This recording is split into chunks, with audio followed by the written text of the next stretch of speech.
Salut, c'est Bible Tunes, la Bible pour ton quotidien avec Dieu. Le texte pour aujourd'hui se trouve dans l'épître de Jacques. Jacques 3, les versets 1 à 12. Je les lis dans la traduction Nouvelle Français Courant. Mes frères et sœurs, ne soyez pas nombreux à vouloir être des enseignants, car vous savez que nous qui enseignons, nous serons jugés avec une plus grande sévérité. Nous commettons tous des erreurs de bien des manières. Ne jamais commettre d'erreur dans ce que l'on dit, c'est être parfait, capable aussi de se maîtriser entièrement. Si nous mettons un mors dans la bouche des chevaux pour qu'ils nous obéissent, nous dirigeons aussi leur corps tout entier. Voyez encore les navires, même s'ils sont très grands et que des vents violents les poussent, on les dirige avec un très petit gouvernail, et ils vont là où le pilote le veut. De même, la langue est une petite partie du corps, mais elle peut se vanter d'être la cause d'effets considérables. Voyez comme un petit feu suffit à mettre en flamme une grande forêt. La langue aussi est un feu. Avec la langue, c'est le monde de l'injustice qui s'installe dans notre corps. Elle infecte notre être entier. Elle embrase tout le cours de notre existence, étant elle-même embrassée par le feu provenant de l'enfer. L'espèce humaine est capable de dompter toutes les espèces de bêtes sauvages, d'oiseaux, de reptiles et de poissons, et de fait, elle les a domptés. Mais la langue, personne n'a jamais pu la dompter. Sans cesse en mouvement, elle est mauvaise et pleine d'un poison mortel. Nous l'utilisons pour bénir le Seigneur, notre Père, mais aussi pour maudire les êtres humains que Dieu a créés à sa ressemblance. De la même bouche sortent des paroles de bénédiction ou de malédiction. Mes frères et sœurs, il ne faut pas qu'il en soit ainsi. Aucune source ne donne par la même ouverture de l'eau douce et de l'eau amère. Un figuier, mes frères et sœurs, ne produit pas des olives. Une vigne ne produit pas des figues. Et une source d'eau salée ne donne pas de l'eau douce. Est-ce que tu sens ta langue dans ta bouche? La langue, c'est un organe incroyable. C'est une petite partie du corps, mais qui est capable de grands effets. Dans une bande dessinée de Snoopy et les Peanuts, un des personnages, Linus, est tout à coup tétanisé parce qu'il devient hyper conscient de sa langue dans sa bouche.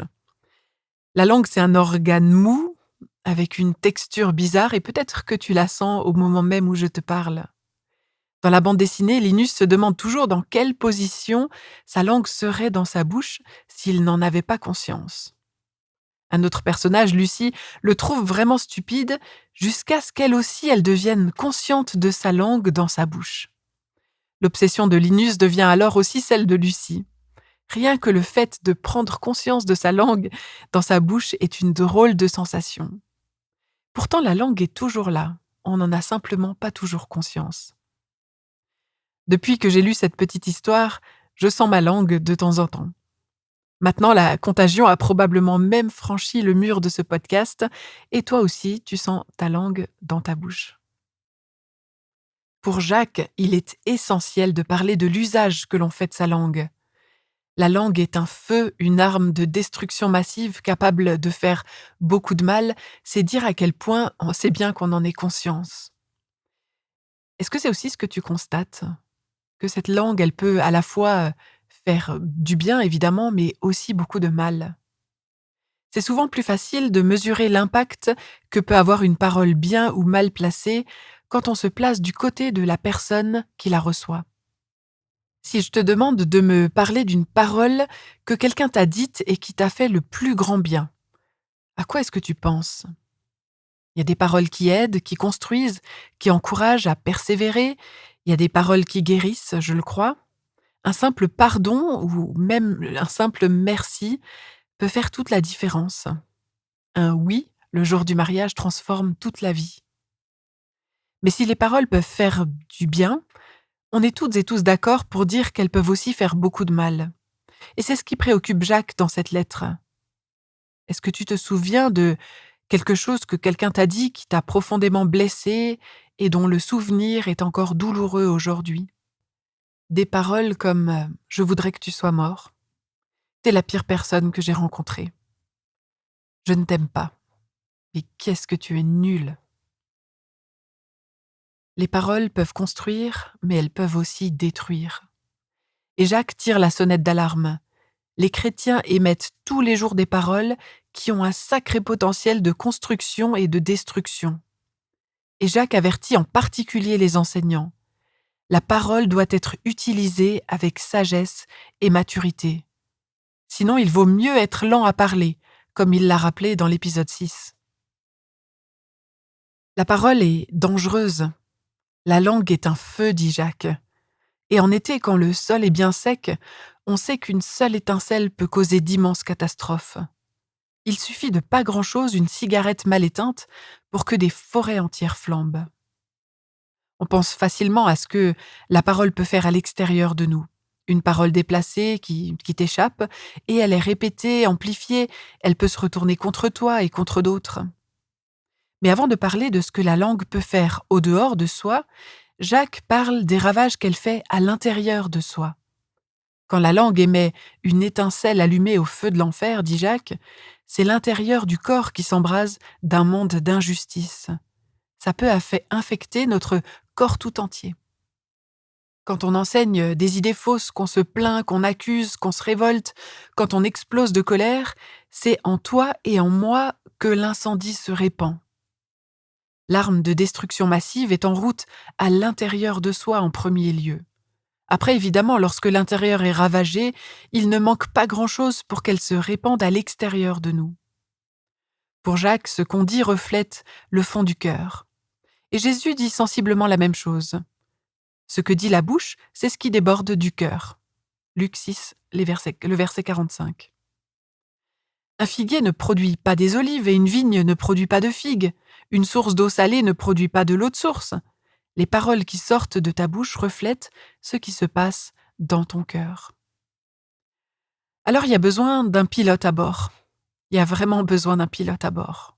La langue, elle est capable du meilleur comme du pire, et il est nécessaire de la dompter. Et si les humains arrivent à dompter les animaux sauvages, la langue, elle est très difficile à maîtriser, à soumettre, parce qu'elle est sans cesse en mouvement et pleine d'un poison mortel. Jacques utilise deux images pour dire à quel point ce petit organe, oui, celui que tu sens à l'instant dans ta bouche, a le pouvoir d'orienter toute ta vie et à quel point il a besoin d'être maîtrisé. Il parle du mors que l'on met dans la bouche des chevaux pour guider un cheval, mais aussi du gouvernail d'un navire qui permet au capitaine de diriger tout le bateau. Dans les deux cas, il s'agit de mettre une contrainte au naturel. Sans mors, les chevaux n'en feraient qu'à leur tête, et sans gouvernail, le bateau irait où le vent l'emmène. Jacques insiste parce que notre langue est un organe si puissant qu'il faut qu'il y ait une zone de pilotage à bord de notre corps, un mors ou un gouvernail. Au début de sa lettre, dans l'épisode 3, Jacques disait que vivre avec sagesse, c'était refuser de se laisser porter par les vagues, de se laisser simplement porter par des vents violents sans choisir la direction à suivre grâce à un gouvernail.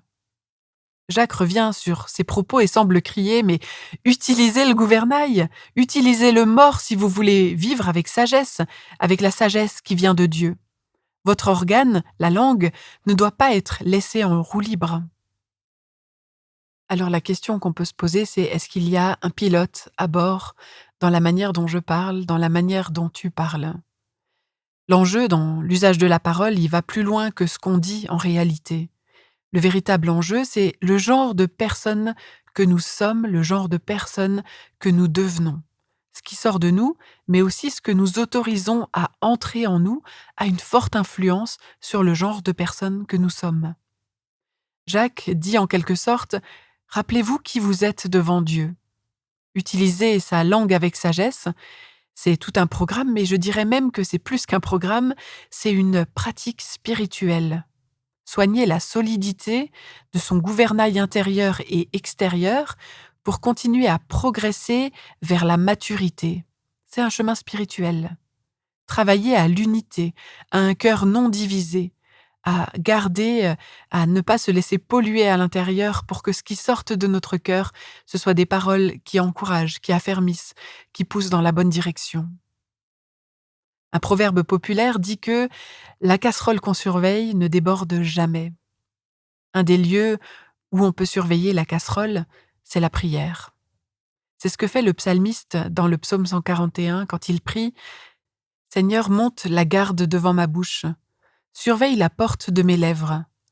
Empêche-moi de me laisser aller à dire une parole mauvaise, à faire un geste méchant, comme font ceux qui causent le malheur des autres. » Alors que Dieu te bénisse et qu'il te donne à toi aussi d'être conscient de l'état de ton cœur et de l'utilisation de ta langue pour marcher chaque jour devant lui avec intégrité. Merci de m'avoir écouté sur Bible Tunes et au plaisir de poursuivre ce parcours avec toi dans un autre épisode.